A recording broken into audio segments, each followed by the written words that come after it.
Well, hello everyone, and welcome to day 2 of 3 in our Teach Giving series.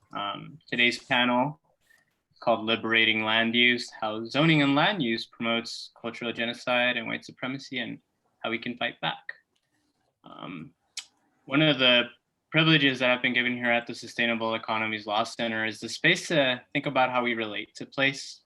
That's to say how we relate to the places that we inhabit and how our relationship to that place is largely informed by a series of emergent and concerted movements that we call history. And how much of knowing the story gives us the opportunity and obligation to reckon with that. So on this Teach Giving Week, I want to acknowledge first and foremost that the Sustainable Economies Law Center stands on the Sean-speaking Quechin Ohlone land, and that conversation that presupposes a colonial legacy that informs a lot of our thought processes and how we interact with our environment.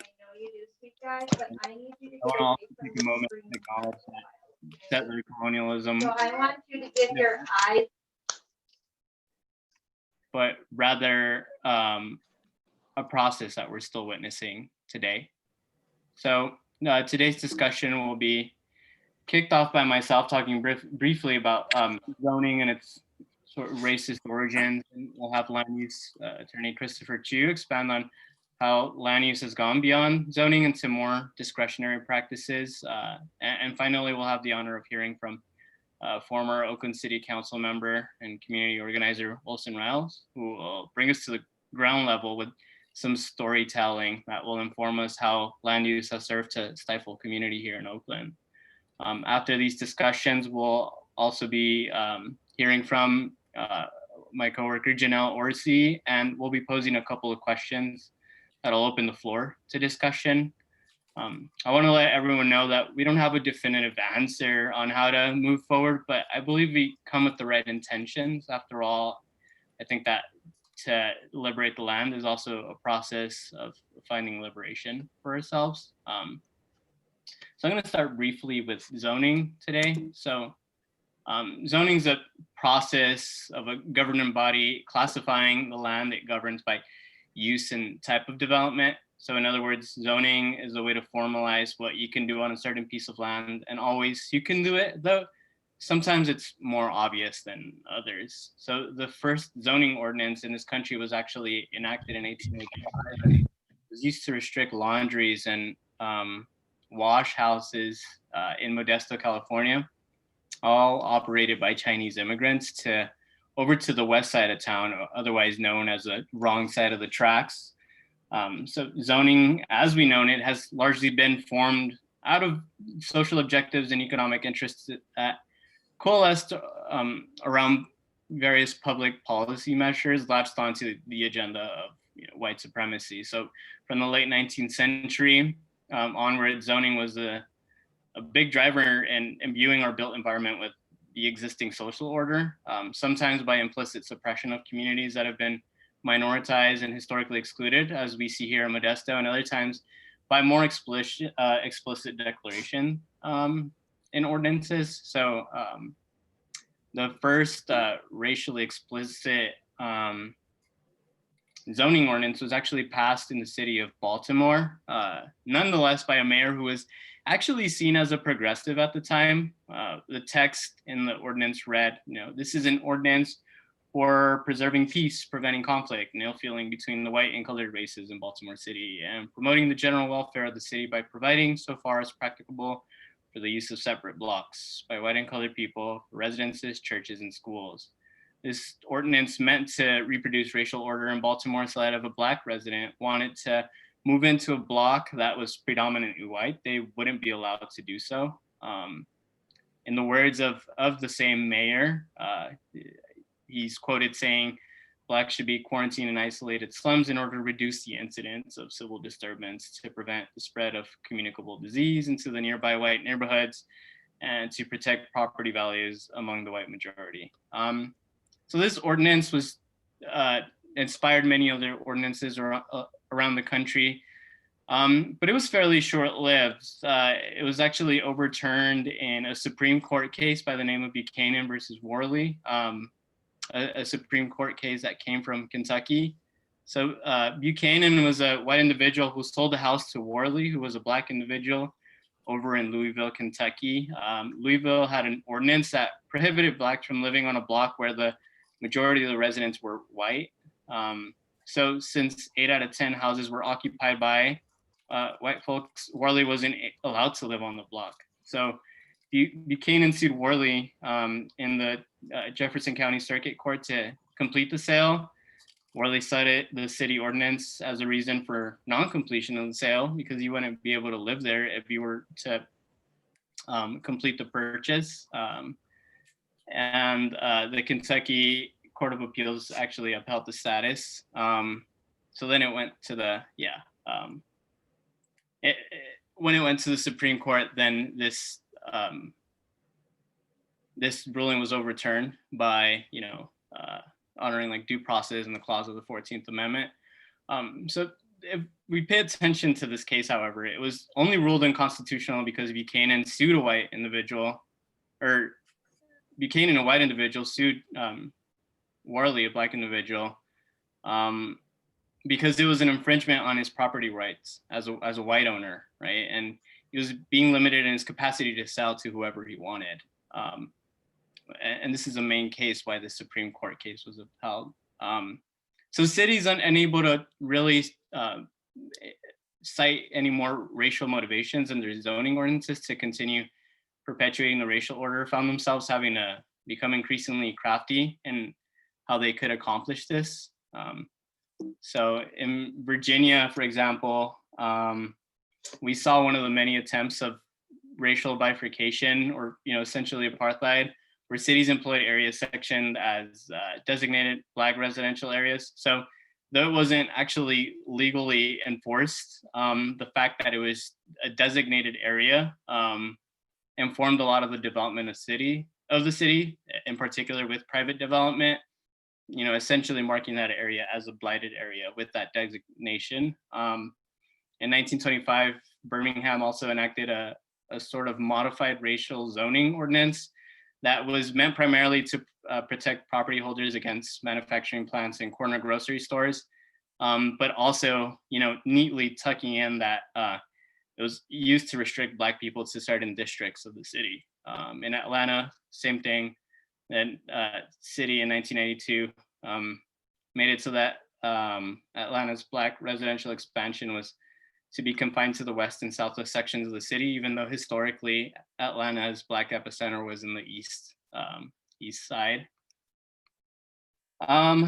Charleston also in the 1920s also hired a planning consultant that would create a zoning ordinance sensitive to the unique heritage of Charleston, which resulted in separated residential districts for Black communities out of the effort to protect this designated historic district. So while all this was happening, zoning was becoming an increasingly formalized process, and the planning profession itself was a sort of burgeoning field. So in 1926, an advisory committee was actually formed by Secretary of Commerce Herbert Hoover, who would soon be president. The Standard State Zoning Enabling Act was formed, and in conjunction with its second model, the Standard City Planning Act, formed 2 years later, the federal government had now formalized a zoning procedure and had attached to it the capacity for any city to form a planning commission and create a master plan for the city. The most important piece, however, which is what really tied a bow around these two acts, was the Supreme Court case of Village of Euclid versus Ambler Realty Company. So the Village of Euclid, Ohio, with its new powers, divided its own town into various districts, which proved unfortunate to the Ambler Realty Company. The company had property that spanned various districts, so its capacity to build on that land was significantly disturbed. Ultimately, the Supreme Court ruled that the village had police power to enforce zoning, so long it connected to the idea of public welfare. So I bring all this to say that what inevitably became a formal system of planning our communities has deep racial motivations that were often justified as a form of dealing with nuisance.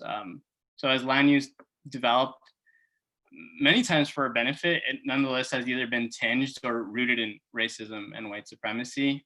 So land use today is a very complex and multidimensional process that brings many benefits. And it's a necessary part of our own complex arrangements, but it needs to be reevaluated.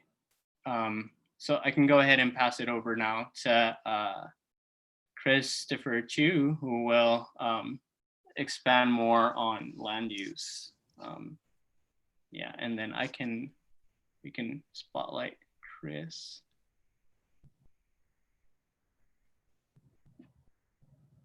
Can you hear? Okay to go now, Dorian? Yes. Okay, so yeah, I come at this from the perspective of practicing land use law mostly here in the Bay Area for about 5 or 6 years. And, you know, I think one of the things is, you know, things do vary a lot from state to state. So I'm mostly speaking to California experience. As Dorian said, there are commonalities across states, but, you know, zoning and land use kind of is a relatively recent invention. It's not as old as a lot of other parts of our law. And, you know, it's evolved a lot in that short time. I think we've gotten a lot away from the kind of traditional Euclidean zoning that was at issue in that Supreme Court case that Dorian just referenced. And today you see a lot more sort of mixed use development, and there's less of an emphasis, I think a greater emphasis on form-based restrictions. So these are things like setbacks, how big a yard do you need in front of your house, how high your building can be, and even design review of these things. And I think this is part of the professionalization and development of the planning profession. So it's a lot more detailed than it used to be.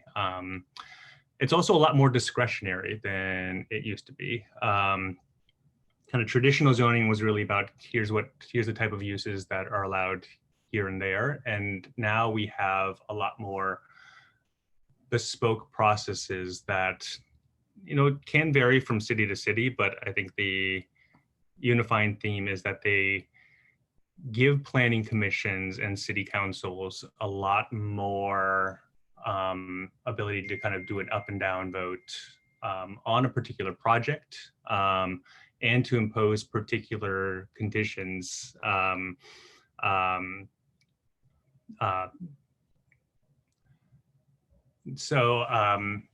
The other thing, I think, in the 70s, on the heels of the environmental movement, there's now a lot more, I think, formalized community participation than there used to be. I think with some kind of transparency requirements and open meeting requirements, cities are required to kind of have meetings before they make any decisions, and this includes land use decisions, and land use hearings are often some of the more contentious ones. You know, community participation often means like 4-hour city council meetings. And, you know, I think the participation in theory could be productive, but I think tends to be very antagonistic. And I think that's kind of a reflection of,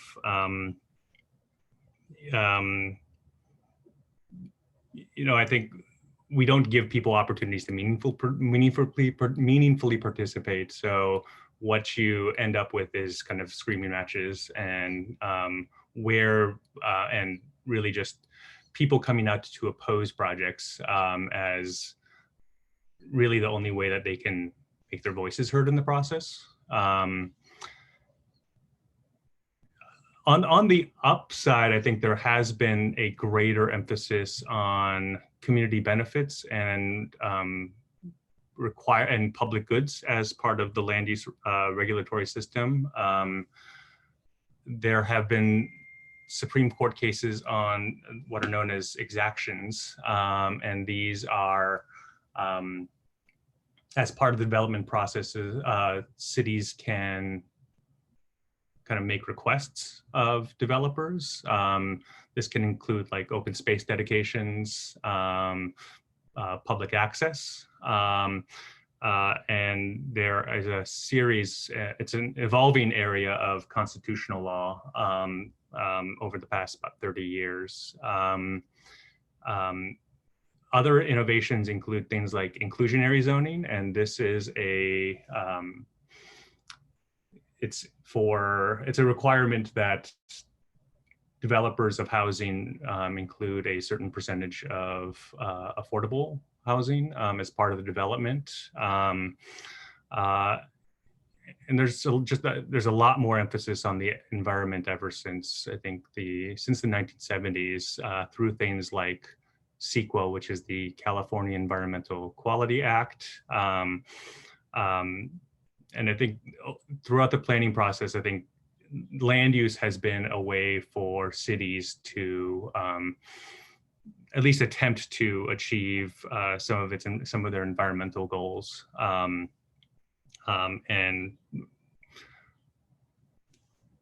the other thing that's, Dorian mentioned the enabling acts at the state level.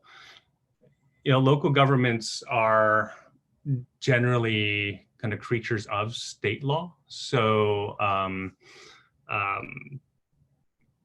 and there have been more efforts by states to, I would say, curtail local zoning power. They've also created a lot of regional agencies to deal with kind of regional land use issues. Good examples of this are the California Coastal Commission, which has a permitting process for any development in the coastal zone, and the Bay Conservation and Development Corporation, which has a similar process for any development along the bay. So those are two agencies that are kind of very resource focused in what they're calling it, in what they're regulating, but their authority is kind of still falls under the land use umbrella. Do you want to go to the next slide?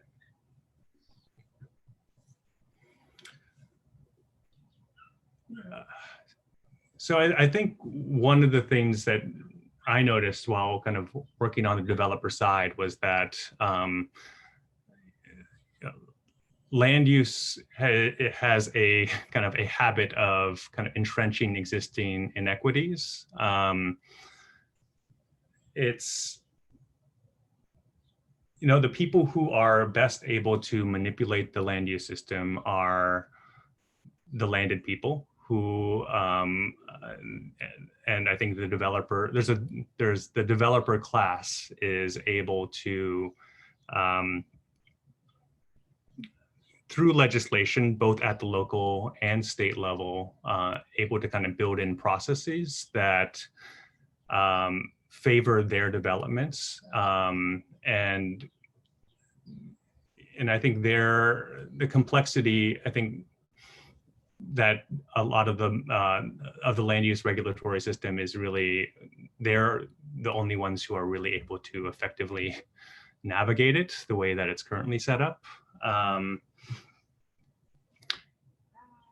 I think Dorian went into this, like land use has always been used by in-groups as a way to exclude others. And I would say that it's not, this isn't just a city problem. Federal policy has encouraged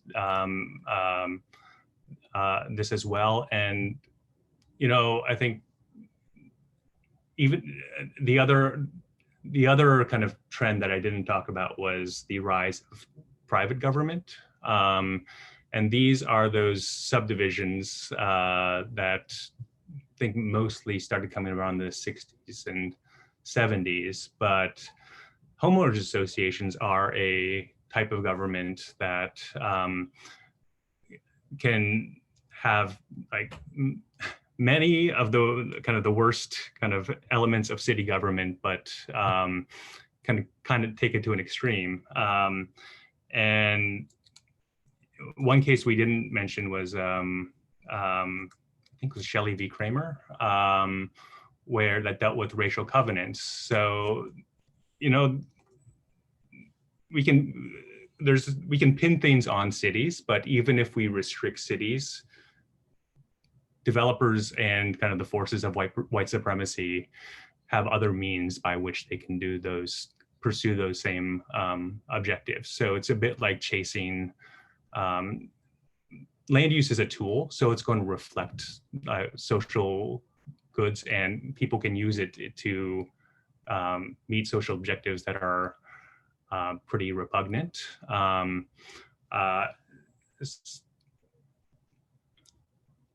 So let's see. And the other thing I wanted to mention was that we've tried to include communities in the land use process, kind of through these formal commenting periods. I think my sense is that they haven't really kind of done the job of engendering meaningful public participation. I don't think they really empower the public to kind of participate and kind of be thought partners. It's more come out and tell us what you don't like about a particular project. And I think when that's the forum that you're given, I think the type of debate that you engender ends up being really toxic at times. So we're going to go to the next slide. I think Dorian touched on this as well. I think zoning and planning kind of came about in kind of this late 19th, early 20th century, and coincided with the rise of the progressive movement and kind of in the heart of modernism. And, with progressivism, progressivism emphasized kind of health, safety, sanitariness, and I think land use regulations kind of still have that backbone of really prioritizing these bourgeois values of orderliness and safety and cleanliness. It also kind of carries with it this problem of modernism, in that we always think we have the right answer at any given time, and we cede the power usually to some genius sort of architect person, and give them the reins to say, well, this is my vision of the city, and I think it doesn't kind of, it's never quite reflective of kind of the nuance of actual life. It's more of particular people's kind of vision for what a good city should look like or act like, or what's rational for a city. And that often just kind of excludes the kind of real lived experience of people. Dorian, do you want to go to the next slide?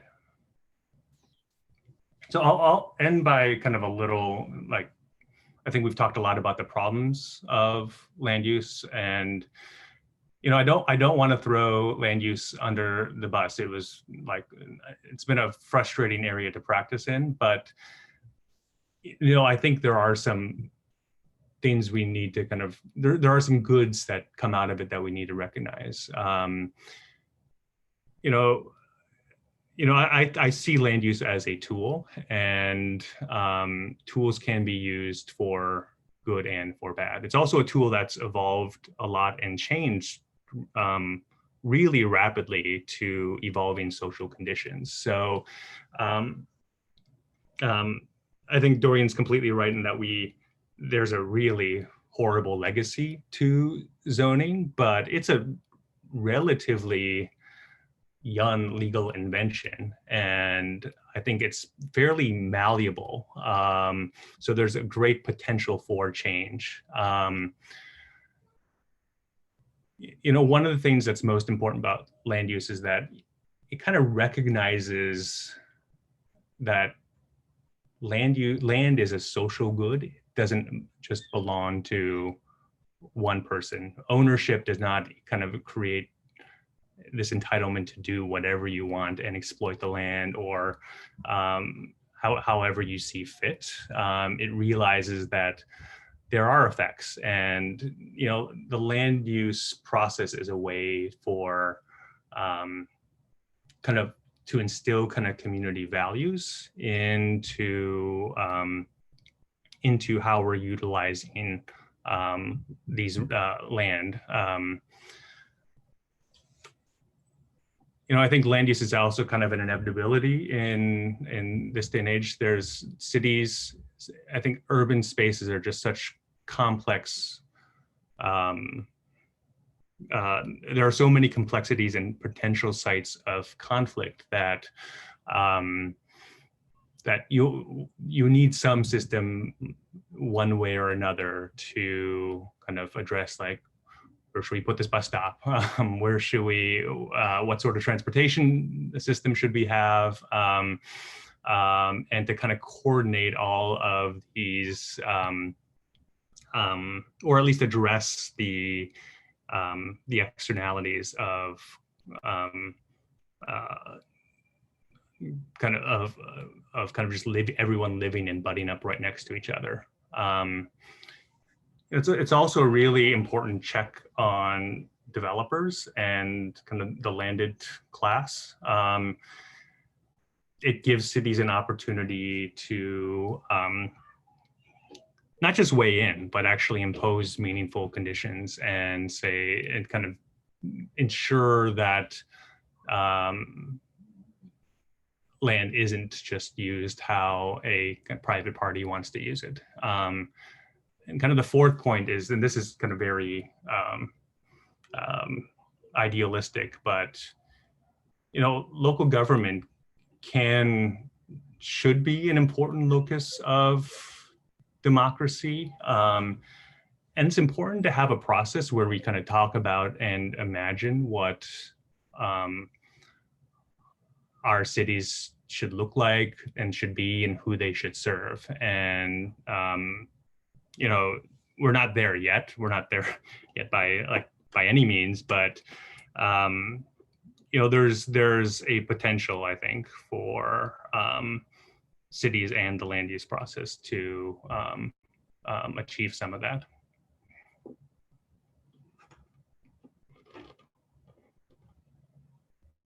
And that's it for me, Dorian. Okay.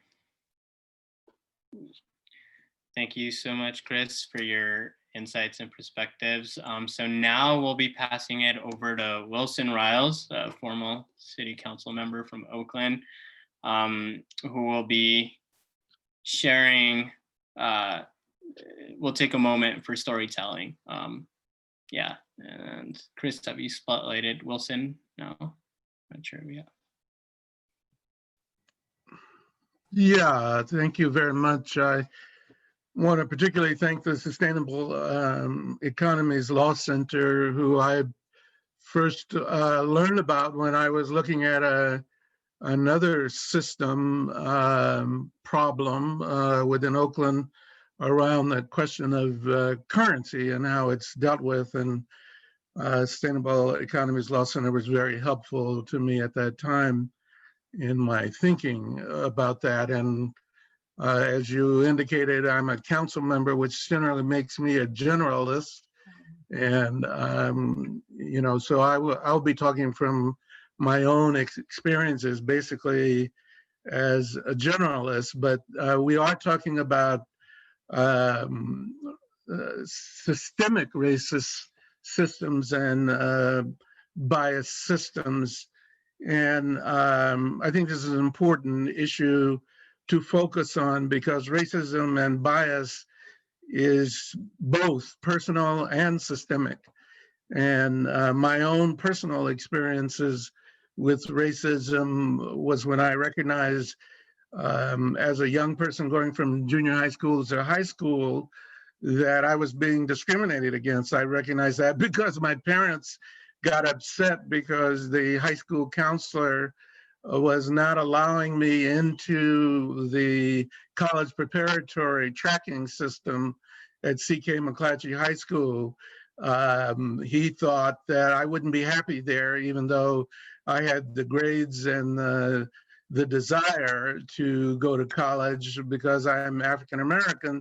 He thought I'd be happier in some of the lower rankings. So that was my first realization that I was personally being discriminated against. But what is seldom and too infrequently recognized is that there's also systemic racism that sometimes can be as deadly and as harmful.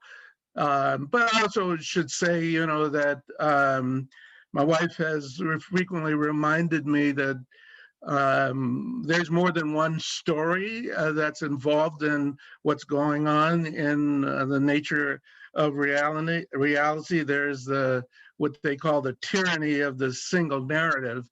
So I will be talking probably more in a granular and a textural way about a particular aspect of land use. So the demographics and the socioeconomic distribution of present day Oakland has, of course, as some of you have alluded to, been shaped by the past. And it's now today being undergirded in the systemic effects on the systems, the zoning department, of course, planning, and what I paid most attention to when I was on the city council, the police department. So it comes out of history of this land having been stolen from the Ohlone by the Spanish, and then the effects of the missions in Mexico when it's got its independence, and then the Peraltas who were here within Oakland. The Peralta family owned most of the land that is now Oakland, and then when gold was discovered and the 49ers flooded into this area, they essentially squatted on the Peralta land and took it away. And the first founders of the city of Oakland were actually land thieves. And they founded the city and then took advantage of the land that they stole and created a lot of wealth for themselves. And in that way, began to control the community. And this was despite the Guadalupe Hidalgo treaty that the US had signed with Mexico that gave these Mexicans the right to their land. But the courts essentially delayed the process and cost the family so much that they eventually lost total control of the land. I moved here to Oakland in 1973, and by 1979, I was elected to the Oakland City Council. And this was following the election of Lionel Wilson as the first African-American mayor. It was after Proposition 13 with its huge impacts on cities and what they were able to do. Lionel was the mayor at the time when President Carter was doing a lot in terms of federal support for urban development, and the essential ingrained and systemic racism that was in zoning department and generally was in the city, that a lot of that redevelopment was development that was particularly impactful on the African American community on West Oakland, on a number of places throughout the country. Redevelopment has sometimes been called Negro removal. A lot of the things that Chris was talking about were funded and supported in very racist ways that had a huge impact upon the city of Oakland. Because there were not clear enough thinking, I don't think, by Lionel's administration. The focus of development was in the downtown, and the neighborhoods were ignored. And so there was a kind of a disinvestment from many of the neighborhoods of Oakland. And all of this helped to shape the socioeconomic and racial distribution that we have in our city today. Chinatown was boxed in. You had the freeways that were built between built within particular flatland neighborhoods that destroyed those neighborhoods.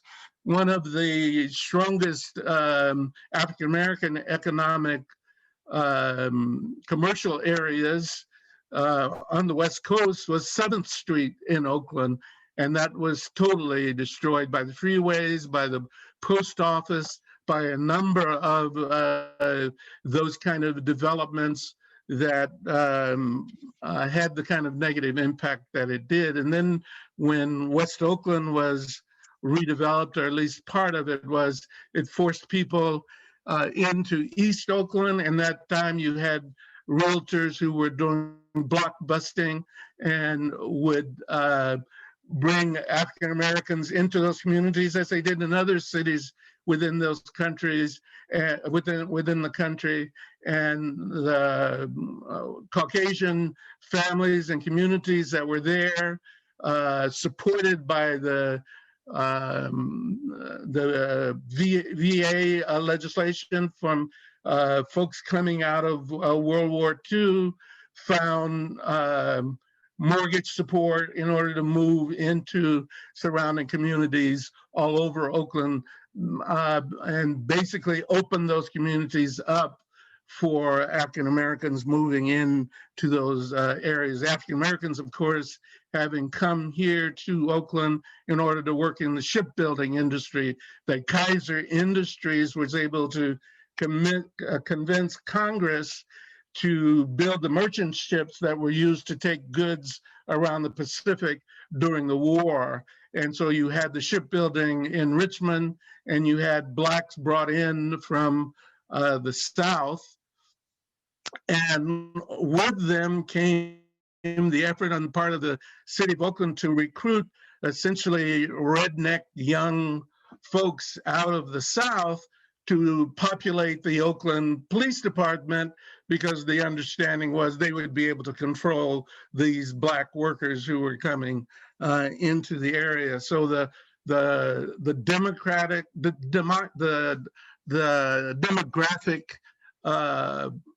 population of Oakland and the institutions of Oakland were affected by all of these historical processes. I would recommend the reading of The Color of Law book, which lays some of this out very clearly. And there's another book that came out recently called How to Kill a City, which lays out these impacts in Detroit, in San Francisco, and in Louisiana. So you can see how these racist systemic problems shaped who and where we are right now. So when I got on the council in 1979, after coming into Oakland in 1973, these were some of the problems that I attempted to deal with. And as I said, most of my focus was on the police department. After leaving the city council, I left in 1992. My focus was more general. I was regional director for the American Friends Service Committee. But in 2015,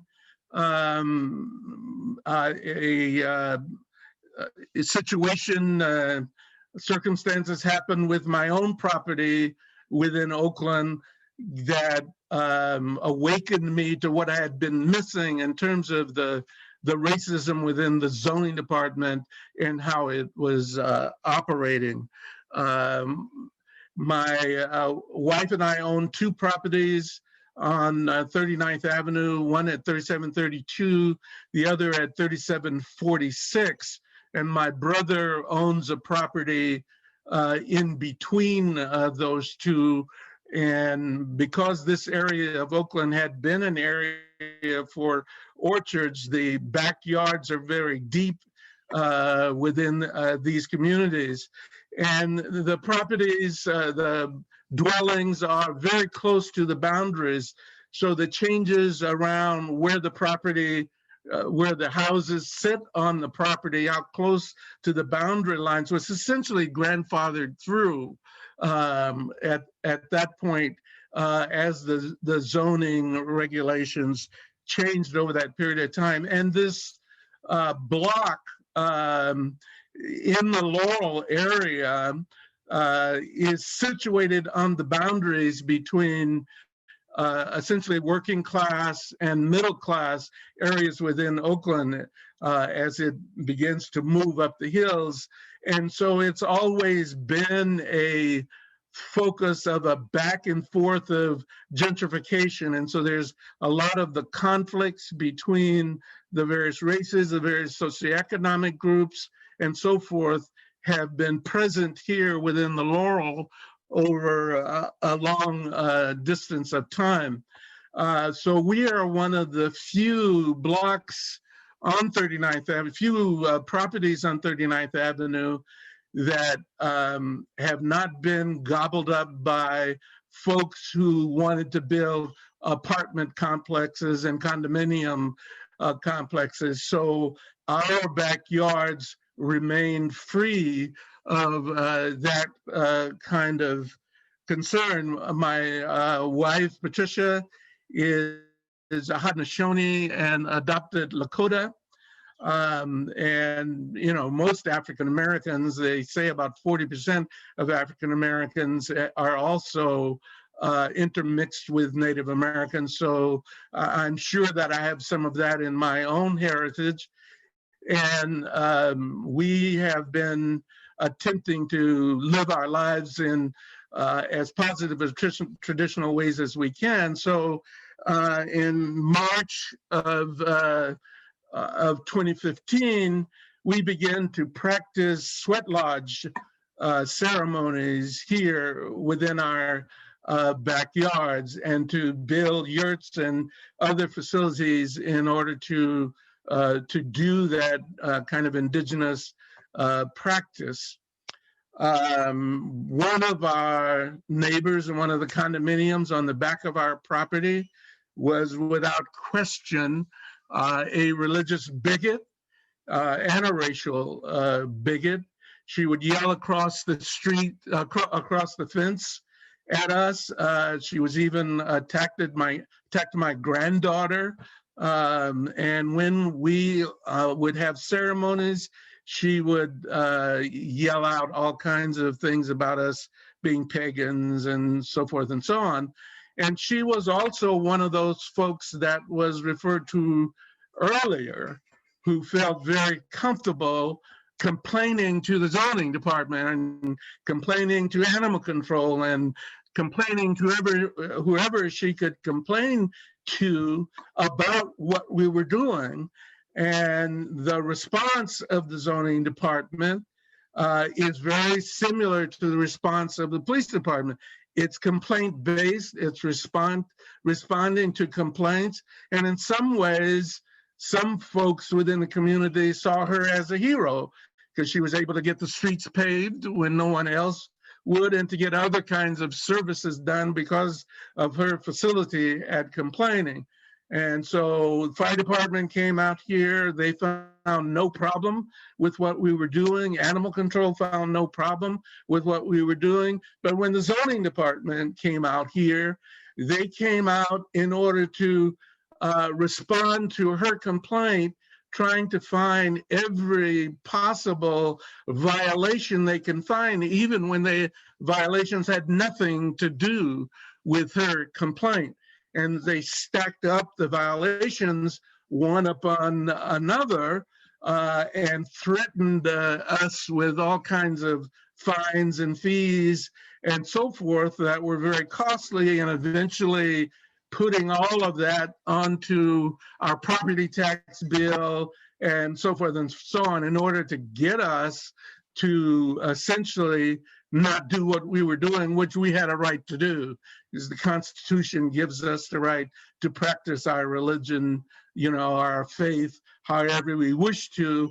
And it's really kind of abominable because the practice of sweat lodges has existed on this particular land much longer than the practice of Christianity or any other kind of religion. And just a few blocks away on the Mills College campus, there is clear evidence of an Ohlone village, which included a sweat lodge. And in fact, one of the neighborhoods of Oakland, the Temescal, is named after the Aztec word for sweat lodge.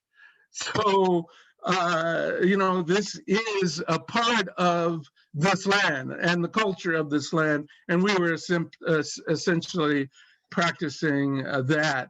So I went down to the zoning department, indicated that I didn't think we were doing anything wrong, and from my own reading of the codes, we weren't violating any law, but this area of discretion, which was referred to earlier, was not being relented, and they were going to carry through on those violations. So I essentially asked for a hearing in regards to that. And these systemic problems then began to mount up on us. Rather than trying to resolve the situation, the council member called in a number of other departments of the city.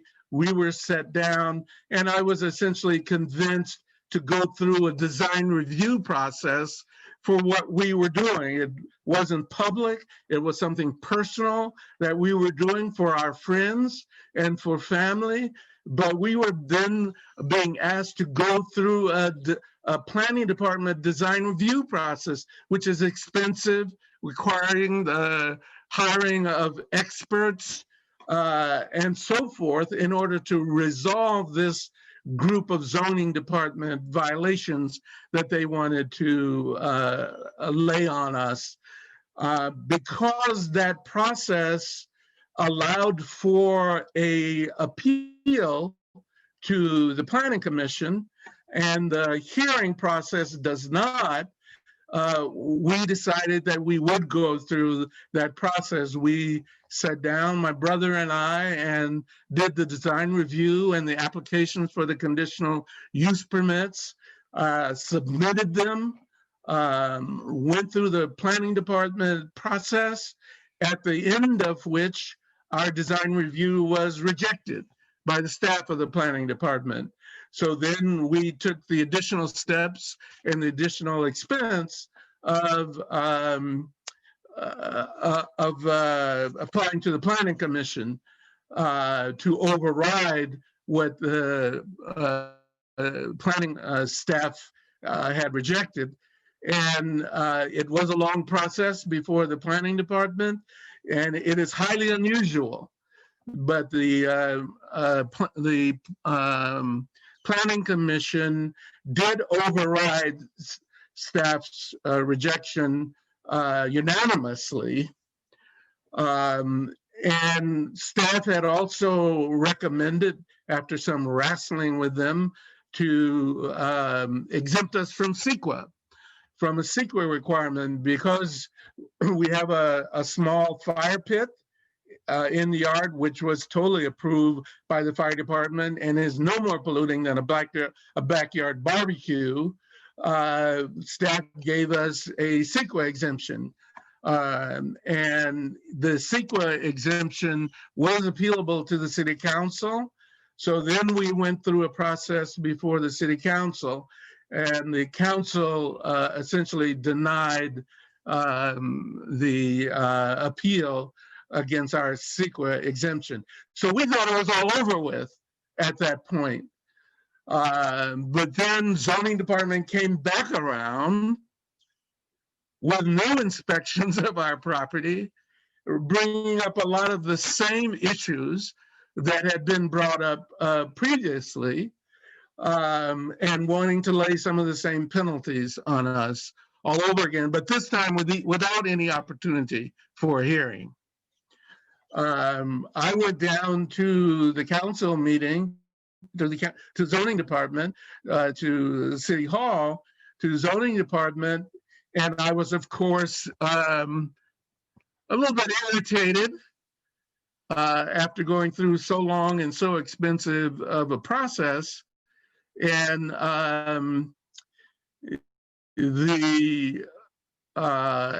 sitting down with the staff who were responsible for bringing this second group of inspections up on our property, when I got up to leave, police arrived. And I was thrown on the floor, put into a police van and taken out to Santa Rita, and spent about 10 hours out there at Santa Rita, charged with battery on a police officer. Here I am, a 73-year-old man being tripped and thrown on the ground and then hustled out of City Hall. And eventually, a few days later, the police chief called me and they dropped the charges. But this is what it feels like personally, to be caught in this grinding system of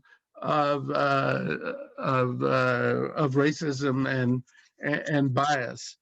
So we're now at the point of attempting to deal with this new set of inspection charges from the zoning department, when all we were trying to do was to do a personal practice within our backyard. One of the things that won the day at the Planning Commission was one of the planning commissioners is Jewish.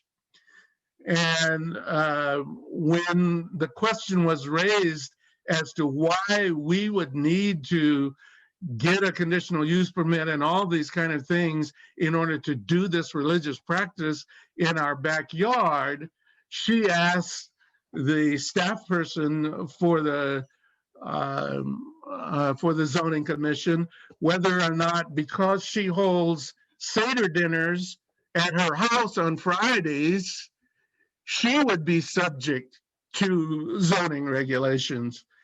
And the staff person said, maybe so. If people complain. If anybody complained, you know, she may have to get zoning regulations for her Seder dinners. And there were commissioners, of course, were aghast at that. And it was one of the reasons why we got a unanimous decision from the Planning Commission. But I understand that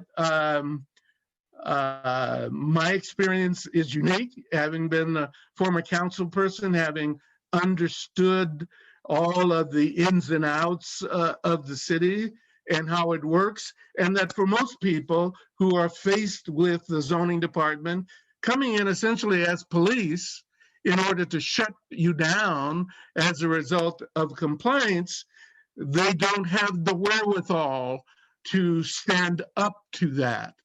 I understand that there is constitutional right to practice your religion, and that in fact, the federal Congress has passed specific legislation around Native American spiritual practices and how zoning laws and zoning regulations have been used to suppress Native American spiritual practice. That's the way that it is done. And that the law is asked cities to adjust their zoning regulations and their zoning codes to take into account Native American spiritual practices. But Portland is the only city in the United States that's actually done that. So it was my intention to, once we finished this process with our own properties, to begin to work with the cities so that Oakland would follow Portland in terms of making that kind of adjustments within its zoning laws for Native American practices. So as a former council member, I was woke up to what was happening, and still intend to and hope to work with Sustainable Economies Law Centers and others to begin to push back around these systemic racist practices that exist. So I'm glad that I was invited and look forward to working with you all. That's it. Thank you so much, Wilson. Dorian, were you about to say something? No, you can take it from here. Yeah, just All want right. to listen to. All right. Hi, everyone. I'm Janelle Orsi from Sustainable Economies Law Center. My heart just started pounding as you were getting toward the end of that story, Wilson. I mean, I already knew, I already knew the ending. But one of the reasons why I think it's so important that you're telling your story is that in many ways it's not unique as far as you having been harassed by a predatory department. And so I'm glad you've been willing to be kind of a high profile example, because for other people, they're continuing to break the law and we can't out them and we can't be telling their stories in many cases. Or yeah, they don't have the wherewithal, as you said, to kind of go jump through all of those hoops you jump through. And I have a feeling if you told us the whole story, it would be probably hours worth of detail, because I know it's gone on for years and it's been so much work. And I'm just going to share a few things because I want to get us to discussion, and I can see a lot of people on the attendee list who I think might even add to the collection of examples we have here about both problems and solutions. But part of what brought this about is that over the years, Sustainable Economies Law Center has given advice to about 1,600 grassroots organizations and enterprises, mostly here in the East Bay, through our legal advice clinics called the Resilient Communities Legal Cafe. So it's mostly a walk-in advice clinic. And people come in usually at the beginning phases of something they're doing, some sort of community building activity, some sort of like enterprise. And I would say, I mean, it's hard to say, but maybe a quarter of them are violating zoning laws in some way. And in order to come into compliance, they would either have to stop what they're doing or they would have to jump through as many hoops as you did. And most of the time, I'm just like, sort of, oh, and by the way, you're violating zoning, but you don't have to listen to me. I don't know. It's just like, I don't know. It's just like, it's a really challenging situation to help people come into compliance. And I'll just give you a few examples of things that have come up. And yeah, arts, culture, community gathering in neighborhoods, particularly neighborhoods zoned for residential. That's a lot of what groups are doing right now. And groups have been doing this historically, is using the place that they live to have like to practice their culture, practice their religion, build community with people, have gatherings. And we've had clients come in recently who have it's like another large backyard kind of a situation where for quite a long time, the space has been used for like community gathering music activities. Not to speak in vague terms, because again, it's like we can't out people while they're continuing to break the law, but very historically, like maybe even for decades, their yard has been a gathering place. But under zoning law, not only is it not allowed, but the process to getting any kind of permit would be like a huge expense and a lot of work. So this is why calling, our current land use system is a form of cultural genocide, is that really people cannot be practicing their culture where they live. And if you think about how expensive commercial real estate is, commercial and civic, spaces, most communities can't afford to go outside of their neighborhood and create other spaces to practice culture and build community.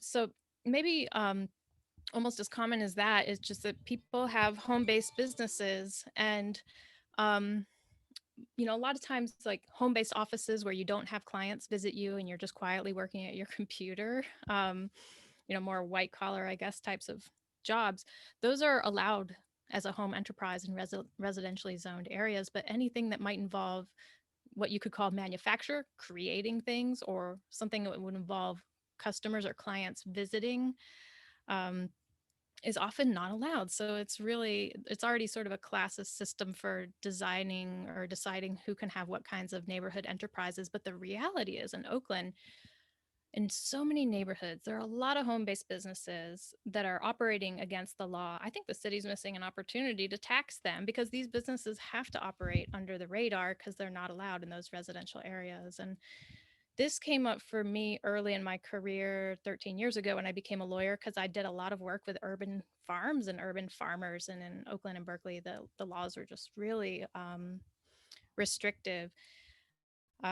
One example that was kind of high profile is Novella Carpenter, who wrote the book Farm City. It was kind of a bestseller story of how she created an urban farm in Oakland. And she was also at some point selling her vegetables. But the city put her through a lot. And I even got a whole bunch of volunteers to help get her conditional use permit to make it legal for what she was doing. And it's just looking at what she was doing, it was beautiful. It should totally be allowed. You shouldn't have to jump through that many hoops. And I guess similarly, Wilson, I've been to your house, I've been to your yard. It's the world that we're trying to create. It's the world that so many of our clients are trying to create, with shared community spaces and fruit trees and chickens and so yeah, just the fact that you had to go through all that. But there are just so many ways in which people are kind of collaborating with each other, to provide, like Food Not Bombs, food soup, giveaways have been shut down in a lot of parts of the US, sometimes under health and safety laws, but other times under zoning laws of like, you can't gather here and give stuff away here. Composting, community-based composting, because composting can be viewed as a so-called industrial activity, depending on the size and scale of it, can bring up zoning issues. So yeah. Oh, one of my early clients was just having small gardening classes in her backyard,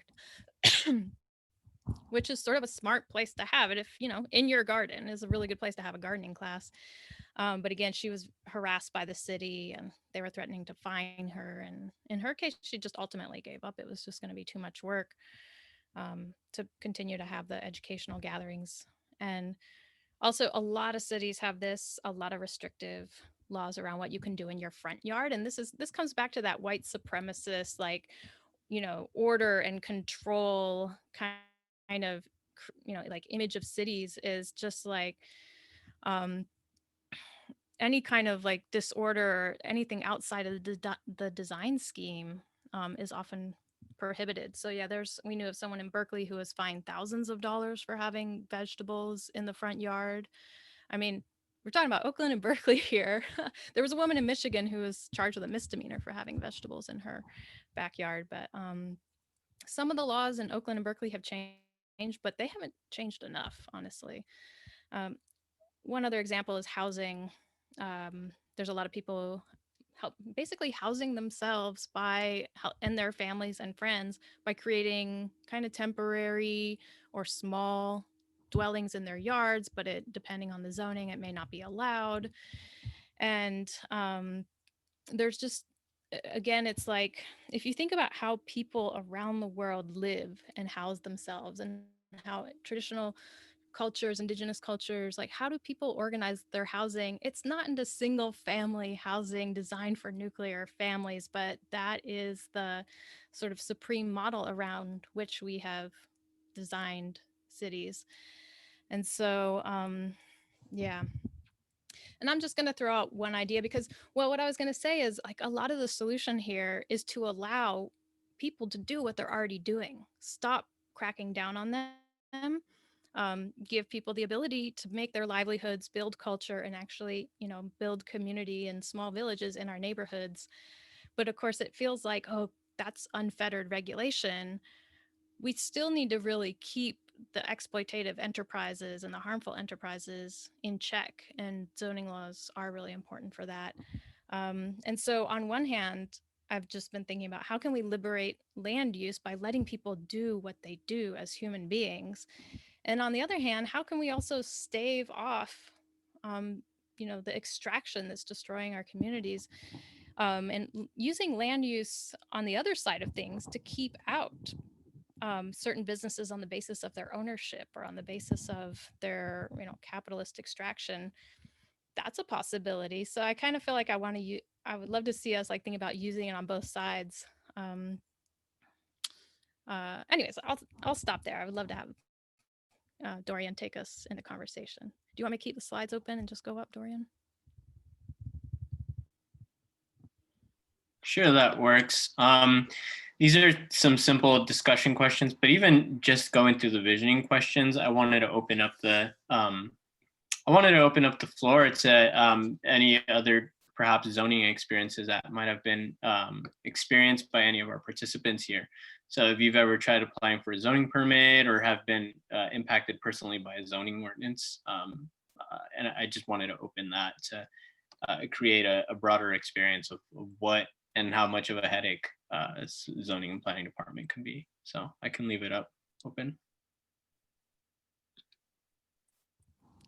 People should be able to unmute themselves. Could also use the chat.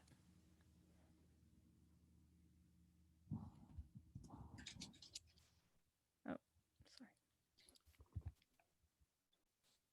I guess I don't mind starting, maybe to get things warmed up. Hi, everyone. My name's Mark. I'm sorry I joined a little late because I was coming from another Zoom meeting, but also with me here today is Natalie Nava, and we're supporters and providing technical assistance to the Winnemem-Wintu tribe up in Northern California. And so we've been working with them on a project. They have been trying to restore a traditional Winnemem-Wintu village community structure to a property they have up there outside Redding. That's 48 acres near Bear Mountain. And it's, during the genocide and during the various campaigns of ethnic cleansing and removal that happened up here, the Winnemem-Wintu people were removed from this village where they had lived for millennia. But the late Florence Jones brought it back into tribal ownership. But in that short period, it was owned by settlers. It was zoned as single family housing, which is a designation that hasn't existed there traditionally. Now they're trying to re-legalize, the Winnemem-Wintu community structure. And we've had a lot of meetings over the last few years with county officials, and they honestly haven't been as horrible as it sounds like they could be. They at least listen. They're open to providing some assistance, but I think the struggle for us is, it's a non-recognized tribe that doesn't have a lot of resources and needs a lot of technical support to pull this off. And, the county isn't really willing to assign a staff person to help us. It's more like they want us to do the work and find all of these examples that we can cite to make it, to help them make the case. So that's kind of our situation, supporting the tribe, and they're not really difficult to deal with, but they're not going out of their way to make it happen, even though they should have every reason to do it. Yeah, and I just wanted to add, hi, I'm Natalie. I'm working with Mark on the project. That we've been making plans for more of a, what we want the world to look like, as Janelle mentioned. And not only is this just continuing cultural genocide because they can't live, Chief Colleen Sisk always talks about, wanting to live and continue their cultural practices and hold on to, even because they're not a nuclear family, and that's not the way that they use the space, not just their homes, but the land and how they have ceremony there. So, if part of the eco-village includes a ceremonial roundhouse, how do we work with the zoning on that when and this tribe hasn't had a roundhouse? Mark, you might know more, but I think it's been since 1910 or something like that, similar to the Ohlone people and what they've been doing here on these lands. I'm in Oakland right now as well. And also thinking about solar right now, we can't get the permit to install solar on, there's many mobile homes that are there on the property now because it's zoned for single family. So it's also limiting what we can do with sustainability. So just wanted to mention both cultural and environmental stewardship is really being limited by this. So we're looking to collaborate with folks on, do we go the county route and try and make an amendment to the general plan? I'm an urban planner, but I'm definitely not a land use expert, and this is all innovative. So really glad to connect with folks here. And also just wondering, there are many other tribes that Chief Colleen has relationships with throughout the state of California, because most of the tribes in the state of California are federally unrecognized. There are only 3 that are federally recognized. And so I'm sure other tribes have had these challenges as well. And we're just curious about, is it possible for us to create a state reservation system that could have its own land use laws, and who wants to collaborate on that? We're just like at the beginning stage of this, but just wanted to mention that. Thanks.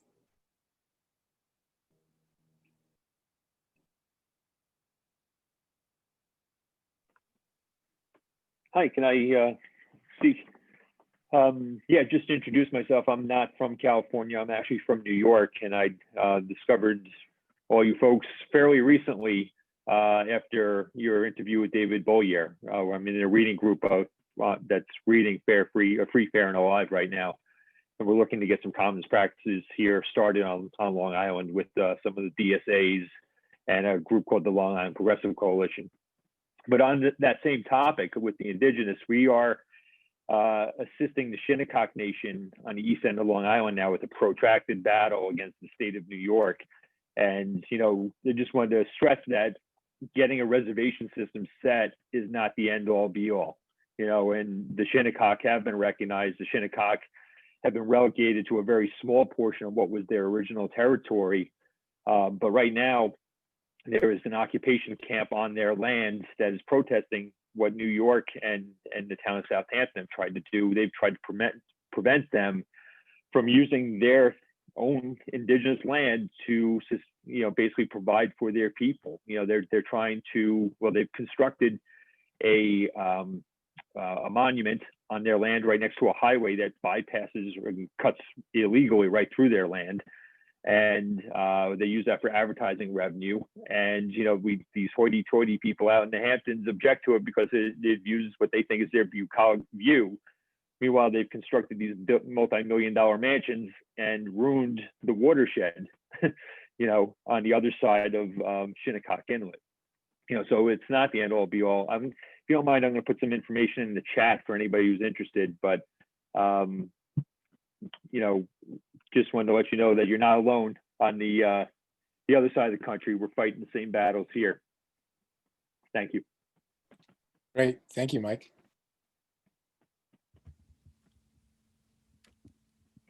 Yeah, thank you for that perspective too. I've definitely spent some time out there in the East End of Long Island. Did some work with the Peconic Land Trust out there. So. Oh yeah, a great organization. I guess I can move it into where we've been talking about scales, right? So I'm thinking of like scale of operation with land use. What do people envision as far as how big we scale up or how intimate we look at land use? If the city's at the level which we want to operate, how do we ensure that it doesn't sever us of like the civic democratic engagement that we want to be a part of? Just wanted to open it for any sort of perspectives that anyone might share and what scale they've either found success in organizing their communities spatially or any sort of vision that they might have.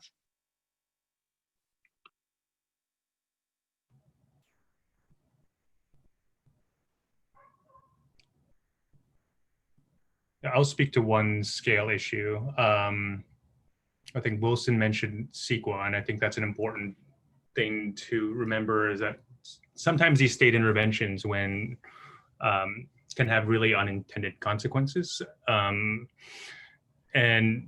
think a lot of the problems you mentioned could have very straightforward ordinances to solve them. The problem is that once you pass that, they're going to have to go through CEQA, and anyone who has a problem with it is going to have a veto power that could significantly delay, if not kind of kill either projects or simple solutions like those. So, one of my hesitations by kind of going more and more macro is that we end up with these very blunt tools that end up being abused or used in ways that kind of developers can get around CEQA. It's not their favorite thing, but to do like these really kind of no-brainer small activities, which would just require a simple ordinance or resolution, you still have to kind of check all of these different boxes, and cities just don't necessarily have the bandwidth or capacity to fight every single one of these battles.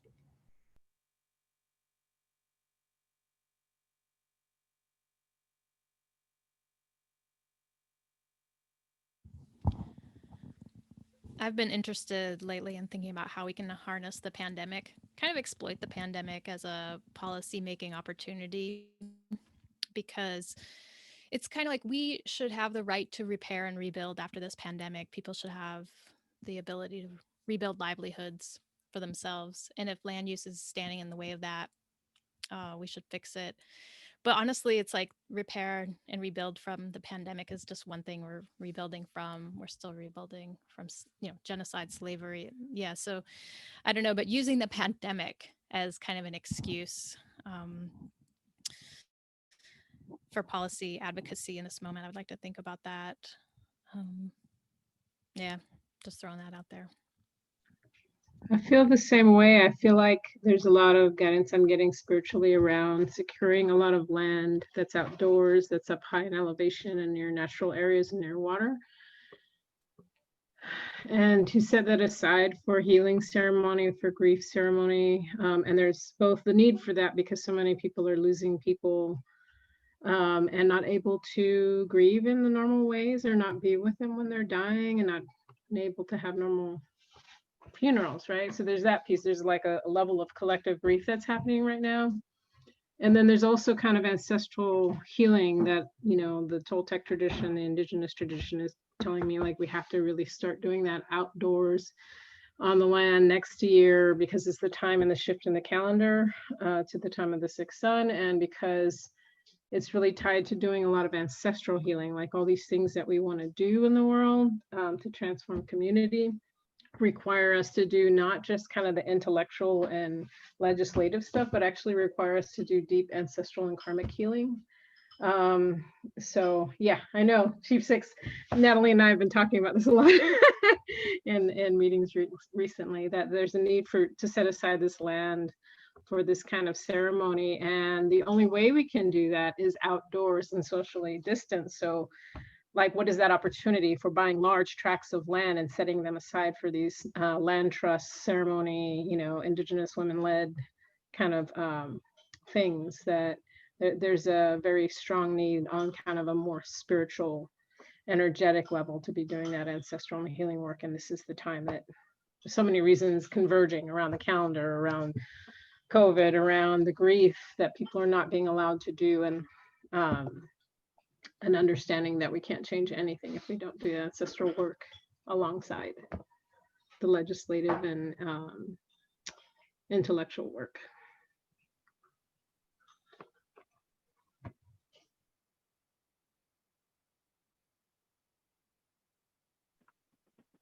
If I can make a quick comment on that, what you said is so powerful and important in those practices, as well.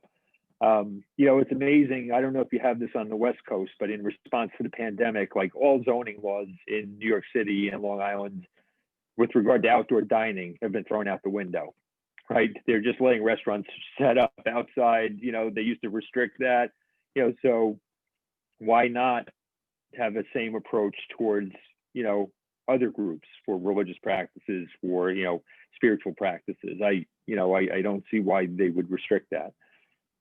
And I think maybe that's an argument to make if you're trying to get that kind of, permission or approval.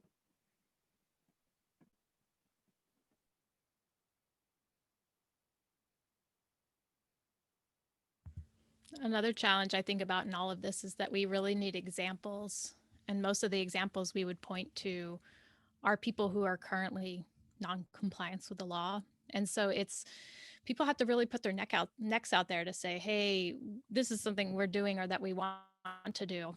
And the laws are preventing us, so we need to change the laws. But in the meantime, they're exposing themselves. And so I think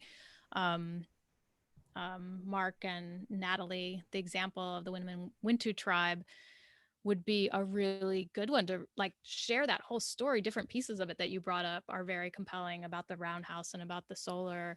And then on the other hand, making that very public is exposing multiple ways in which a community is out of compliance. So that's really hard. We would really need to like sort of be ready to put pressure on either to change the laws or to come into compliance with them, or just it could make things worse than they already are. And I think, you know, in the past, some of the ways we've seen like successful legislation happen is sometimes it's like some white woman in a residential area says, hey, I'm trying to do this thing and I'm prevented from doing so. And then finally city council gets the attention. I think Sophie Hahn, who's actually also a city council person or was in Berkeley, she was selling vegetables she was growing in her backyard in Berkeley. And I think got cited by the city before becoming a city council member. But yeah, that was the thing that prompted Berkeley to change its zoning laws around selling neighborhood vegetables. So I don't know. It's also, I don't know. Maybe part of that is just to say that people who can put their necks out there should, if they can. But yeah, that's the other problem is most vulnerable communities are the ones who probably can't afford to put their necks out there. Yeah, and it's something we struggle with our communication strategy, for sure. You know, the county has assured us that they're not going to pursue any code violations because they appreciate the tribes trying to work it out. But, you know, staff changes, there's, you know, and the staff go in and out every couple of years. So you never know how legit that is or how consistent that's going to be.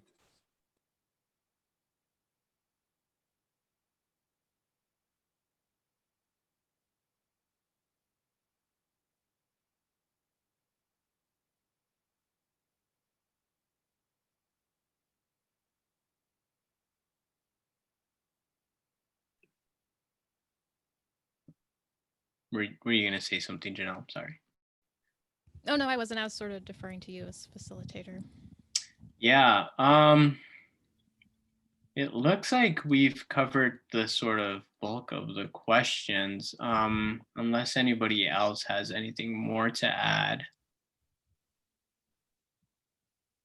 Did you have it? Were you going to pull up one other slide after this story? Oh, yeah, that was more of a visioning sort of question. And I just wanted to kind of put it out there. You know, it was more of a kind of starting from the ground up and asking people, you know, like who they consider their community or neighborhood spatially and why.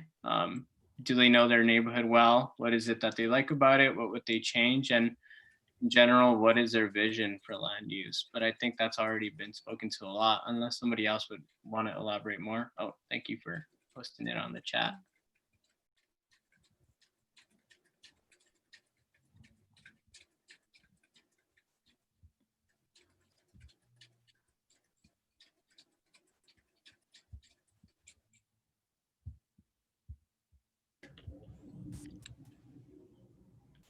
I guess this does bring up a question I have because I'm kind of new to this group and new to this movement. It seems like what we're talking about here also has a lot of overlap with kind of changing the conversation about community safety that's connected to defunding the police. I was wondering if there's been any intersectional conversations like that. Yeah, absolutely. And I think that's one of our guiding questions during this discussion is that if we're talking about defunding and abolishing the police, and if zoning is inherently empowered through what's called police power and through enforcement, and Wilson has spoken to this, what does it mean to, in the same vein, abolish the police or defund the police in the capacity of zoning? And so I think that's when I'm thinking of like, how do we radically restructure the way that we do land use? If we're going into community safety in a less punitive way, yeah, and in a way of like, right, like an abolitionist view of community safety in general. Yeah, so I'm happy to open that to discussion as well. Well, this is Wilson. Can you hear me? Yeah, so one of the things in that regard that I'm thinking about, and I'm kind of part of Oakland's effort to reimagine the police department, which is where things are in terms of defunding in Oakland, is an effort to look at what alternatives the folks have, because there are no alternatives to police department than in emergency, urgent areas, and people don't want to give up the police. They want the police there because there's no alternative. So in thinking of that in regards to the question of zoning, and particularly zoning where it comes up as neighbors are in conflict with one another. When neighbors are in conflict with one another, and there's nothing other than the zoning department, then we're stuck. So the question, I think, both for the police and the zoning issue is whether we can create a kind of indigenous process for folks to come together, not in one being dominant or superior to another, or one's value being superior to another, but as one human being to another human being, in a kind of circle sort of justice process with the support of surrounding community, and come to agreement about how to eliminate that conflict or whatever is causing that conflict, whether it's noise, not taking care of your property, or whatever. The city of Oakland has, or it's not fully filled out, but it's divided into beats and zones, and there are neighborhood councils that set in their original design and purpose was to try to find ways to prevent crime by dealing with the causes of crime rather than calling on the police. And some of that's involved in the defunding.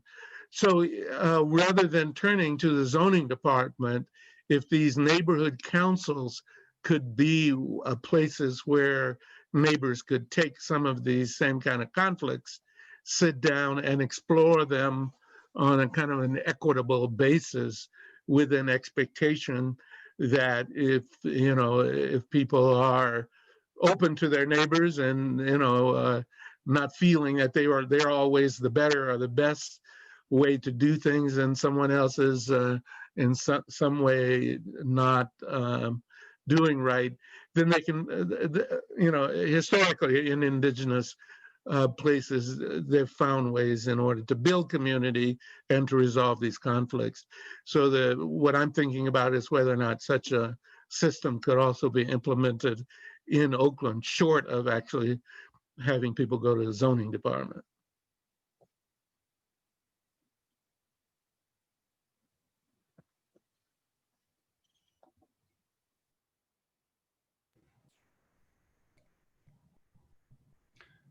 I like Wilson's point, and I think to dovetail, I think there's a question of prioritization for what kind of zoning and planning staff should be working on.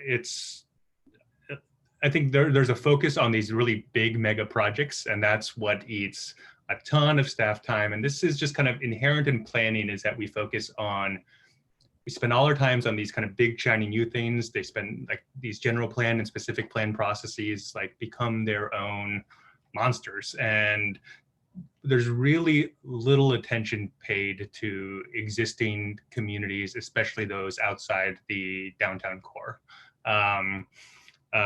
Most land use regulation is about new development, and really like there's some provisions about like existing buildings, but that's really not where the action is. That's not where the priorities are. There's just not much thought about what to do with existing spaces, and how do we make kind of restore or make better the places that that are already built out.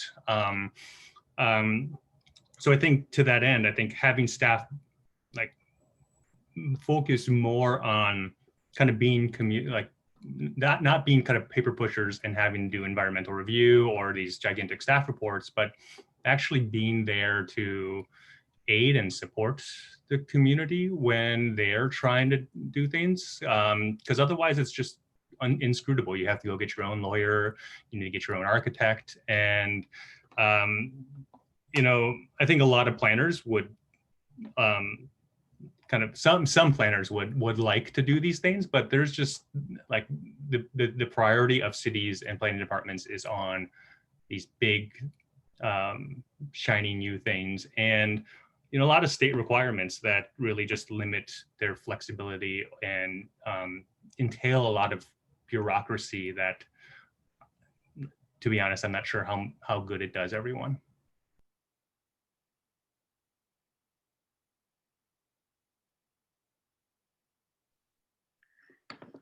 So I just wanted to quickly flag that our event was blocked till 1:30, but we have about half an hour where we can keep this conversation going, just to let anyone know, to respect everyone's time. But yeah, happy to keep the conversation rolling. And in case they do want to drop off, many thanks to our speakers, Wilson and Chris. So grateful to have your stories and your expertise. I really think it helped paint a fuller picture. So thank you.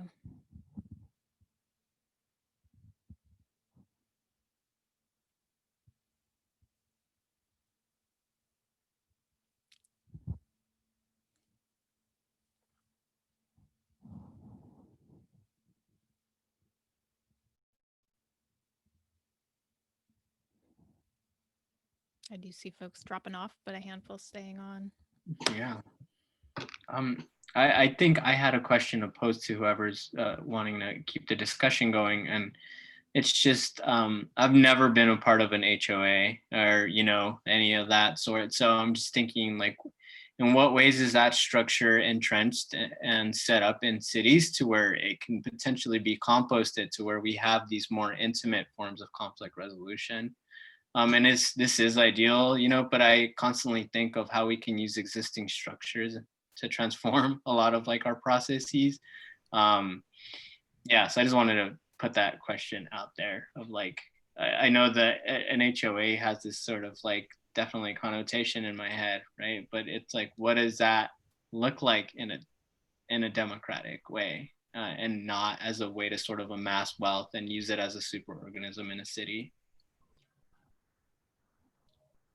I used to have this idealized notion that homeowners associations could become like the new commons where people share electric vehicles and community gardens and other things. And then I realized, oh, they're really just there to protect people's property values and to make sure that people can box up their homes and sell them to the highest bidder when they want to move, and just sort of keep everything nice and tidy. And that until we decommodify property and basically destroy the speculative market, I don't think we're really going to be able to truly democratize homeowners associations. I think Brenda, who may have left, had a note in there about a neighborhood association that included renters. And then in that case, the association does become a lot more about who lives there and what's the experience of the people who live there. But if it's about ownership, it's like, governance by the owning class.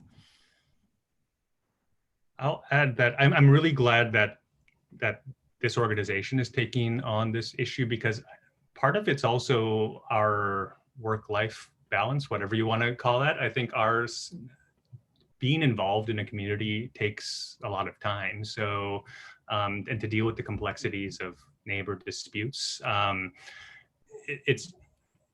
think we kind of, one of the reasons why the bureaucracy is so big now is that we've just kind of ceded all of the decisions to others, because we just don't have the time to meaningfully participate and dig into the details of anything. So I think looking at our relationship with our jobs and work, I think, is also an important part, thinking about how can we have a better participatory democracy.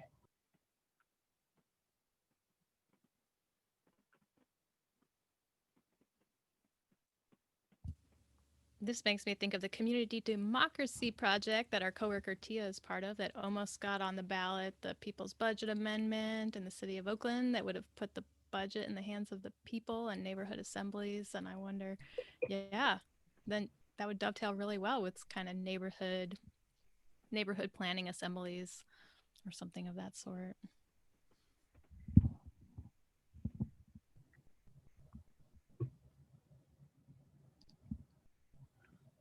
It's funny because I like those concepts in theory, and I live in Suffolk County on Long Island, and the thought of putting budgetary decisions in my neighbor's hands is absolutely chilling to me.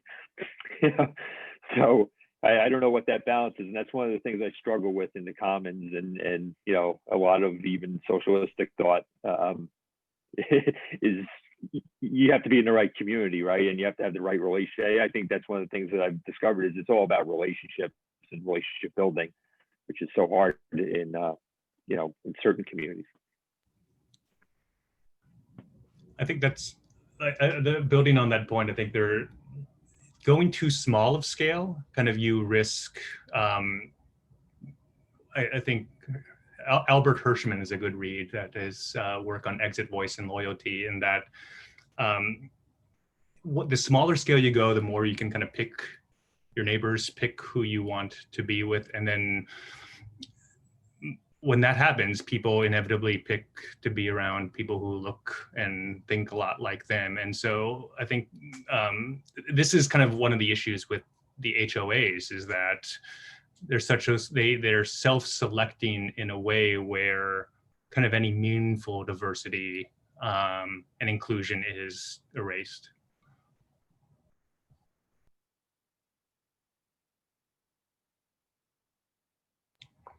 I think that's also why like zoning and land use in a big city like San Francisco is quite different from like the village of Woodside or Piedmont or like it's if you have a homogenous looking people who like to keep things the way they are, that's different from the problems that like city of San Jose faces or something like that. There's probably an even larger problem we have here than government zoning is NIMBYism. The not in my backyard syndrome. They will not build low-income housing here. We had a project in Nassau County that they wanted to build a new family-based center for people that had housing issues, and it was going to replace two old stereotypical homeless shelters, which were blights on the community, quite frankly, and not good for the people who lived in them. And this was going to be a more modern and progressive form or structure. And it was an abandoned hotel, so the perfect reuse for this structure, and it's not happening. The state courts have put a stay on it, and they'll just continue living as they have in one of these wealthier communities.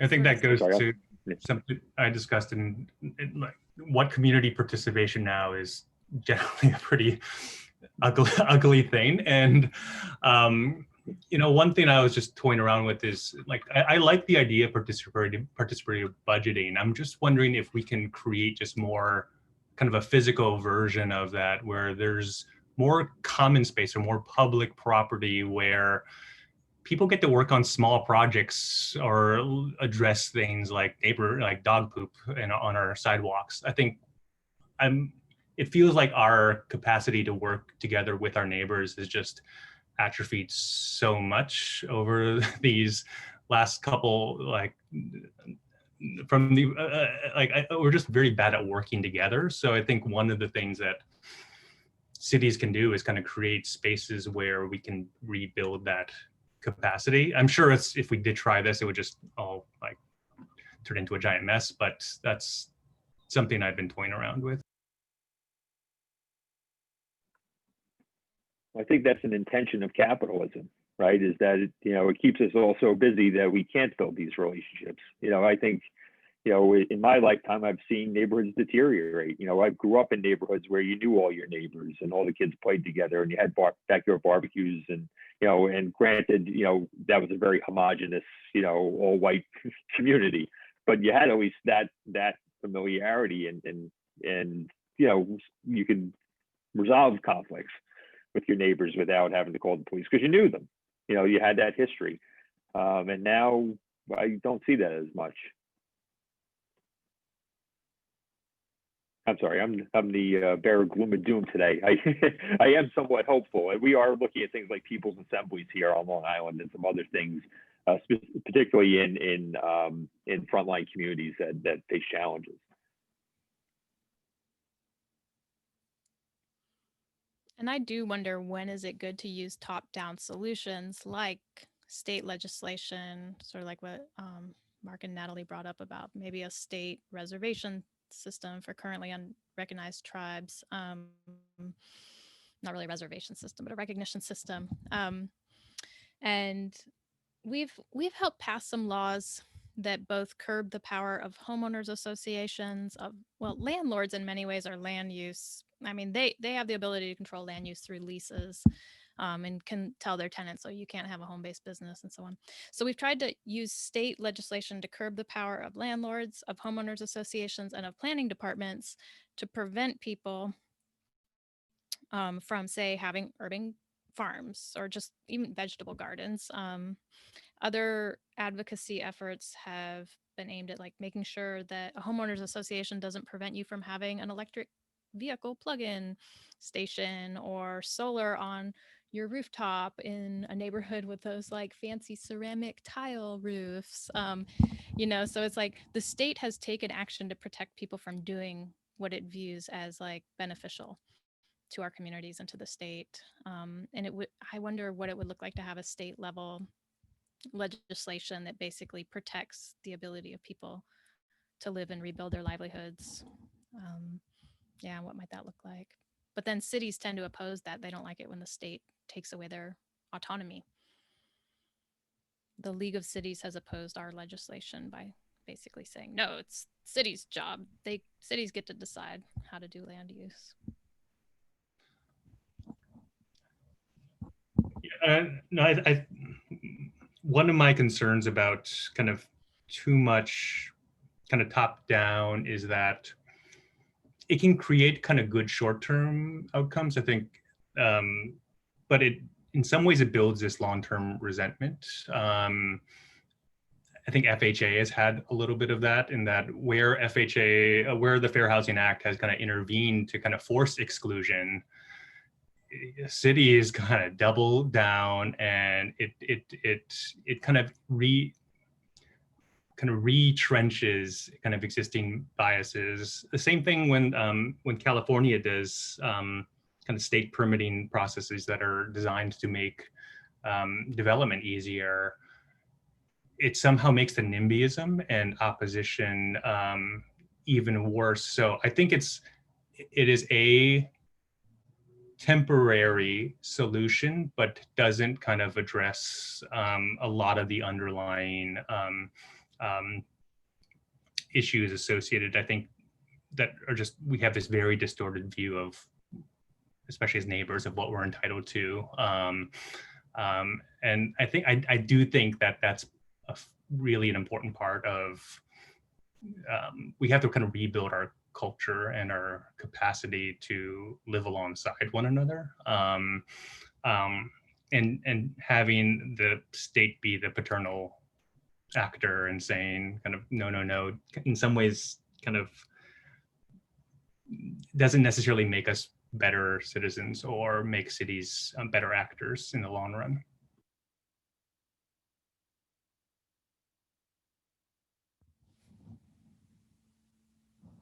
Thanks for weighing in on that. Also wondering, what does grassroots organizing look like? What does direct action look like? And I also welcome feedback on even just the framing of land use as culture. Land use laws are a form of cultural genocide, or it's a white supremacist institution. You know, these are powerful statements, but I kind of feel like most people don't think about land use. It's not something that a racial justice movement has really focused on a whole lot, but maybe now we need to. And let's say, like, what if the Winnemem-Wintu tribe starts working on its project and the staff at the city change and they do decide to crack down?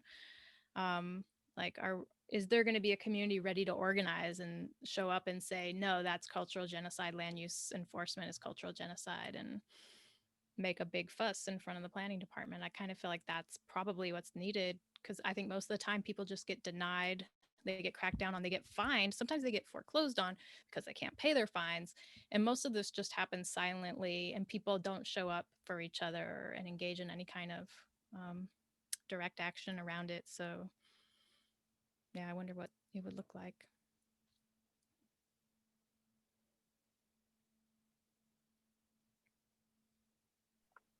Well, I think that's a big challenge in general for the progressive movement, is to channel the energy of the Black Lives Matter movement and continue it, you know, and build on it. And, you know, as we've shown up, you know, for those communities in the face of police oppression, I think we have to organize and continue to show up for each other in all these other areas. I don't know how to go about doing it, but I think it's important. And I think you do, I see hope of it. I do see people who have been, and I think, you know, not that I'm happy that about the current administration, but it certainly has energized a good portion of the left. And hopefully that will continue under a Biden administration. That's one of the concerns I have about the Biden administration, is that people will think they've done it and that's it. We can sit back and relax for 4 years, and that's probably never been less true in our lifetimes. I'd say one step that we should take is really focusing on local offices. If the city council will appoint the planning commissioner. So if you have progressive voice, even if you're within this framework that's very biased, I think you can start to remedy it by having the right people in positions of power to at least take steps to curb it, if not transform those systems.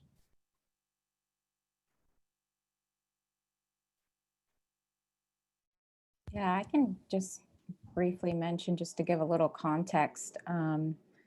I've been to Reading twice, where the Winnemem-Wintu village currently is, so I'm still getting to know it, but I know it's very different from organizing in Oakland, because it is a very right-wing county. And I mean, just being there briefly, there's Trump flags everywhere. They've had a long history because they don't have any kind of cultural, I don't know the details of any cultural use agreements, but I know Chief Colleen, it was eventually dropped, but and you can, this is public, it's on their YouTube. I put the link to their website if people want to learn more about them, but they have like a coming of age ceremony, and they had to have really like their own direct action on the river that they used to occupy, just to be able to have the coming of age ceremony. They've had actions in the past, like maybe 10 years ago, people writing letters just to the park that manages Mount Shasta, that whatever that district is.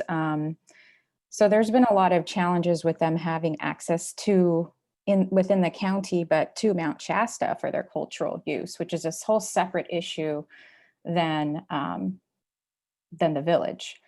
So it's interesting because I know Chief Colleen and the tribe is very well known for the work that they've been doing to stop the Shasta Dam raise because it's going to flood more of their sites.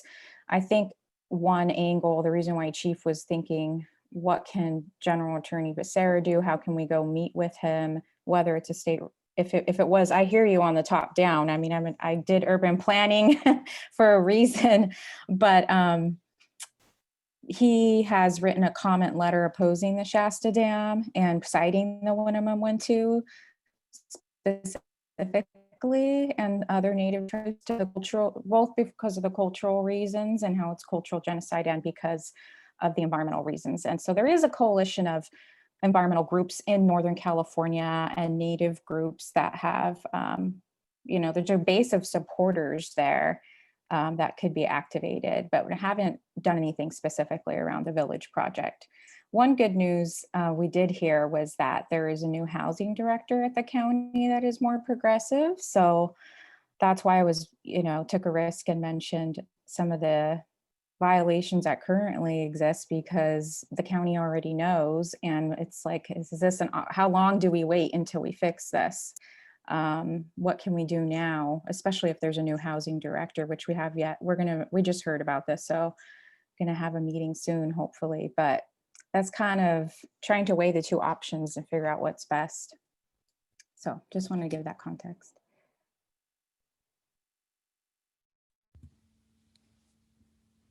Thank you for that.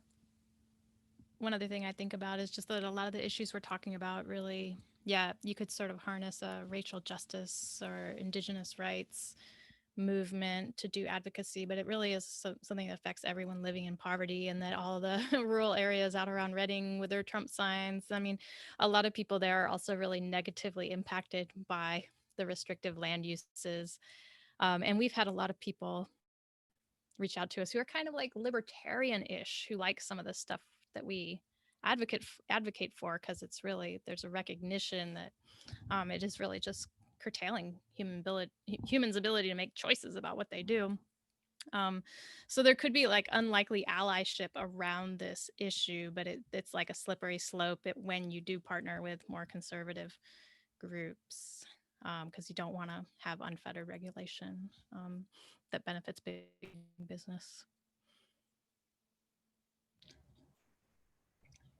I would just add that there have been kind of state law attempts to kind of incorporate racial justice and indigenous rights into the land use planning process. And I think one of the problems is that, these are check boxes. It's a process. There's a consultation process under CEQA that you have to go through with local tribes. The environmental justice is a kind of another one of these plans that they have to do that don't have any significant teeth. So even where, I think you can see it two ways, is when we have tried this and it's kind of just added more process to not much benefit, but at the same time that there's actually recognition of these issues, and that might not be the best legislation, but someone's trying somewhere.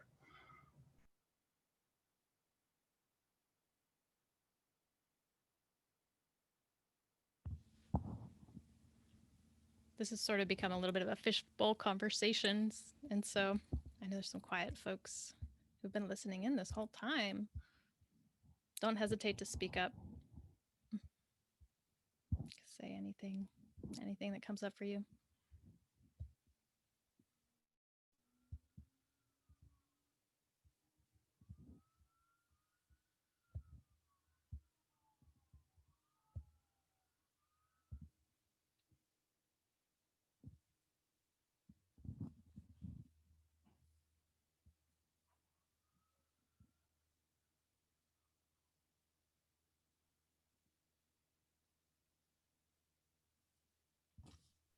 I don't have too much to add. I just wanted to say thank you so much for this type of working conversation. I'm like, among other things, currently a 1L student trying to do Zoom University, and I just feel like so much of what we're learning, or everything we're learning, is not important, but this feels really grounding, even within like the limits of what something like zoning law or something like the law in general can provide, like very, very much a limited tool. But I don't know, it's really exciting to see folks who are kind of think creatively about it and are trying to like see where the possibilities are for making the worlds that we're trying to create, including with work outside of the law. But yeah, so thank you. Thank you for being here.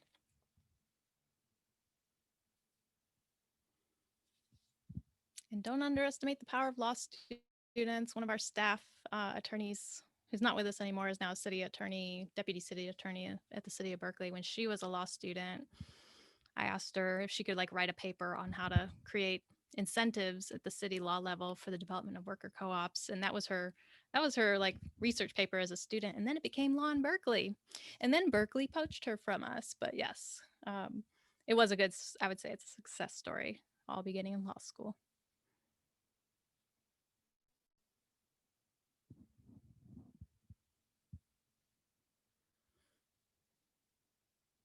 Seeing stuff in the chat. Thank you, Britton.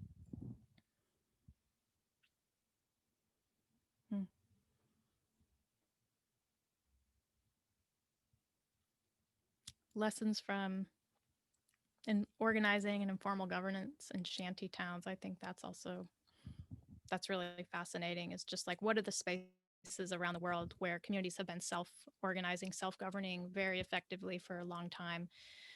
And how, like, is it formal? Is there a formal arrangement where the government just sort of like steps back and allows that to happen? Or is it kind of like under the radar? Like, yeah, how do we more formally empower self-organizing communities, self-governing communities? Thanks, Janelle. Can you guys hear me? Sorry. Yeah. Mm-hmm. Thanks. Yeah, no, I was thinking about that because I mean, my information is a little outdated because I haven't been to Brazil in a long time, but I know there's a great organization on the ground in Rio that was working with favelas to create like these local kind of conflict resolution entities called like sort of like a table of rights is how they call them. But it's like a way for residents to learn about their legal rights and then resolve conflicts over land use and other types of issues that come up in these, you know, very like densely populated spaces that are crammed in between wealthier neighborhoods, without resorting to violence, because there's obviously a high level of violence in those communities. And I know like there's ways in which it's sort of the polar opposite of what we're talking about in this conversation, because here it's almost like we have too much law and it's the wrong law, whereas there they don't have any law in those communities in some ways. They're outside the law. So they kind of have to create their own, but there's a way in which, because they're operating in a freer, but also very resource poor space, like they've kind of started with more of a blank slate in terms of how do we kind of take ownership of our land and our resources. And I'm, full disclosure, more of like a water and sanitation person. And so I'm also thinking a lot, and that was my third point, about community, I want to say control, but that's like the wrong word, but, you know, more community voice and direct, you know, ability to direct community resources like a drinking water system or a wastewater system. And I know in the favelas in Brazil, one of the problems is that they're usually not connected to the city's like electricity grid, for example. And so they have to just like string their own wires to the poles and link themselves up that way. And then periodically the police kind of come through and cut the wires down and then they put them back up again. And, you know, we're obviously not in that kind of world, but just thinking about that as part of the picture of, you know, how do we get to use land? How do the resources that we either have on the land or need to have on the land get directed in a way that serves the community's needs and in a way that's like not extractive, right? Because we obviously have a problem where, you know, utility bills become unaffordable for communities, especially when you have private companies coming in, or just, you know, just otherwise, you know, other types of problems like, you know, lack of access to safe drinking water. And I know in the Central Valley, there's been some work to try and put community-based utilities, community utilities into community hands. And there are types of local government entities that already exist under state law that can be created, but you have to kind of organize the community to do that. And so like, how can you kind of build from that as like a seed toward a more community driven model of governing the community and the land and those resources all, you know, in that constellation of how they're related to each other?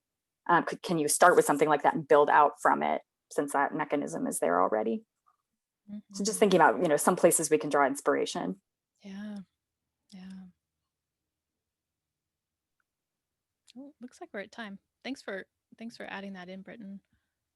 Dorian, do you have any final things you'd like to say?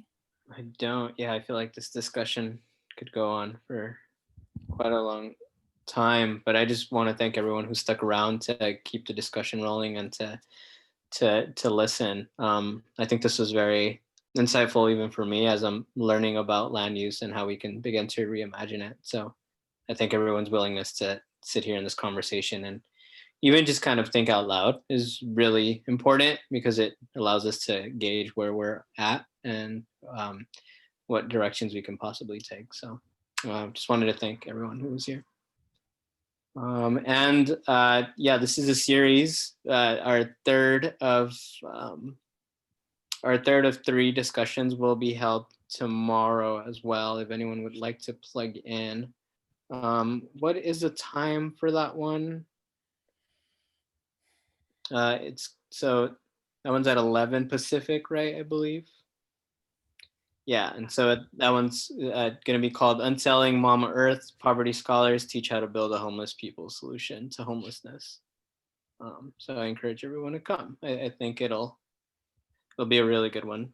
It'll be a good one. Indeed. Yeah. Thank you so much, Dorian. I guess we better jump off also because our board needs the Zoom. Okay. Thanks, you, everybody. Great conversation. Thank you, everyone. Thanks, Dorian.